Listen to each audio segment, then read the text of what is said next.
অনেক বেশি পলিটিক্সের শিকার হয়েছে।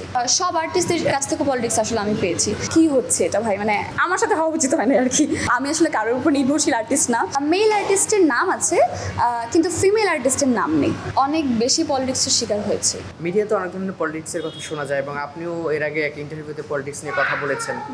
আজকে একটু খোলাসা করে শুনতে চাই কি কি পলিটিক্সের শিকার হয়েছে। মানে সব ধরনের পলিটিক্স আসলে আমার সাথে হয়েছে মনে হয়। আর্টিস্টের পলিটিক্স, মেকআপ আর্টিস্টদের পলিটিক্স, ডিরেক্টরদের পলিটিক্স, প্রডিউসারদের পলিটিক্স, চ্যানেলের পলিটিক্স, অ্যাসিস্ট্যান্ট ডিরেক্টরদের পলিটিক্স, এবং আর্টিস্ট বলতে শুধু যে লিড কাস্টিং যারা করে তাদের পলিটিক্স শুধু না, লিড কাস্টিং বাদেও আরও অনেক আর্টিস্ট থাকে না, তো সব আর্টিস্টদের কাছ থেকে পলিটিক্স আসলে আমি পেয়েছি। তো মানে পলিটিক্স আসলে থাকবেই তো লাইফে। এবং আজকে 2 ঘন্টা আগে একটা ঘটনা ঘটেছে আমার সাথে। একজন ডিরেক্টরের সাথে আমার প্রথম কাজ হয়েছে। এর আগে উনি আমার সাথে কাজ করেনি, সেহেতু হয়তো বা উনি আমার কর্মক্ষেত্রে আমি আসলে কতটা সিরিয়াস সেটা নিয়ে উনি জানে না, এবং আমি আমার পার্সোনাল সম্পর্কেও তিনি জানেন না যে আমি আসলে মানুষটা কেমন এবং মানুষটা আসলে কে, কিংবা আমি আসলে কে, সেটাই হচ্ছে কথা। এটা উনি হয়তো জানেন না, কারণ জানলে এই প্রশ্নটা উনি হয়তো বা করতে পারতো না, কিংবা এমন কথা আমাকে বলতে পারতো না।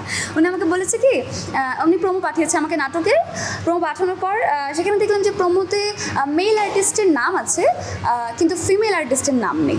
হ্যাঁ, তো এবং তার পরবর্তীতে ডিরেক্টরের নাম আছে।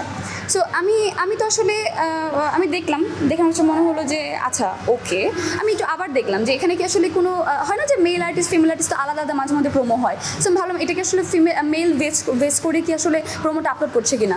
তারপর দেখলাম না, আসলে এটাই ফুল প্রোমো। সো আসলে আমার নামটা আমার কাজে নেই কেন, এটা হচ্ছে আমার প্রশ্ন। কার নাম আছে কার নাম নেই সেটা তো আমার বিষয় না, তবে আমি তো কাজ করছি আমার নামের জন্য, আমি তো অন্য কারোর নামের জন্য কাজ করছি না, তাই না?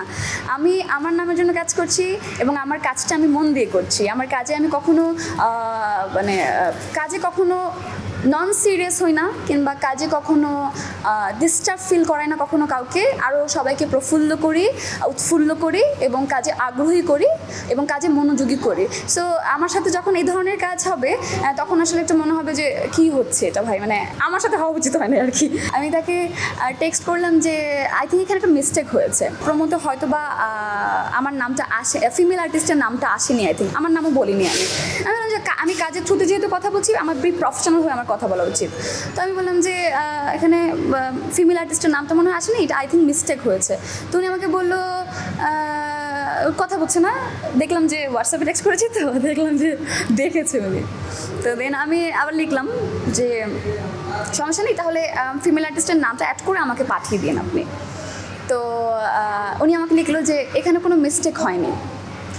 তো আমি বলছি ওকে, ভালো, মিস্টেক না হলে তো খুবই ভালো। তাই বলছে ও তার মানে ইচ্ছাকৃতভাবে ফিমেল আর্টিস্টের নামটা দেওয়া হয়নি, তাই তো? আমি এটা ওনাকে টেক্সট করলাম। তো উনি এখন কী বললো বুঝতে পারছেন না। উনি আমাকে লিখলো কি যে কী বললাম, এটা আসলে খুব বেশি ফানি। আমি জানি না একজন ডিরেক্টর কীভাবে এই ধরনের কথা বলতে পারে একটা আর্টিস্টকে, তাও আবার রেগুলার কাজ করে এমন একটা আর্টিস্ট। এবং আমি আসলে কারোর উপর নির্ভরশীল আর্টিস্ট না, একদম প্রথম থেকে নিজের পায়ে দাঁড়িয়ে কাজ করছি, নিজের পায়ে হেঁটে হেঁটে সামনে এসেছি। কোনো ডিরেক্টর, কোনো প্রডিউসার কিংবা কোনো নায়ক কিংবা এক্সট্রা কারো পায়ে হেঁটে আসেনি, আসলে আমি আমার পায়ে হেঁটে এসেছি। সো যতটুকু জ্ঞান কিংবা যতটুকু বোঝ আসলে আমার দরকার আমার কাজের জন্য, ততটুকু জ্ঞান আমি নিয়ে এসেছি। তবে উনি আমাকে বলেছে যে এডিটর এভাবেই এডিট করেছে। সো একজন ডিরেক্টরের অনুমতি ছাড়া এডিটর কীভাবে এডিট করে, আমার কথা হচ্ছে এটা। এখন আমি যদি ডিরেক্টর হই, আমি যদি বলি এই ইন্টারভিউটাতে যেহেতু এটা আমার ইন্টারভিউ, অবশ্যই আমার নাম যাবে, এটা খুবই স্বাভাবিক না, কারণ আমার জন্য তো ইন্টারভিউটা নেওয়া। সো এখানে যদি আমার নামটা না যায় এবং আপনি যদি আমাকে বলেন যে আমি এডিটর এভাবে দিয়ে দিচ্ছি তাই এইভাবে আপলোড করে দিচ্ছি, এটা কতটা ইললজিক্যাল কথা হতে পারে আমাকে একটু বলেন আপনি। সো এরকম হয় এবং হবে।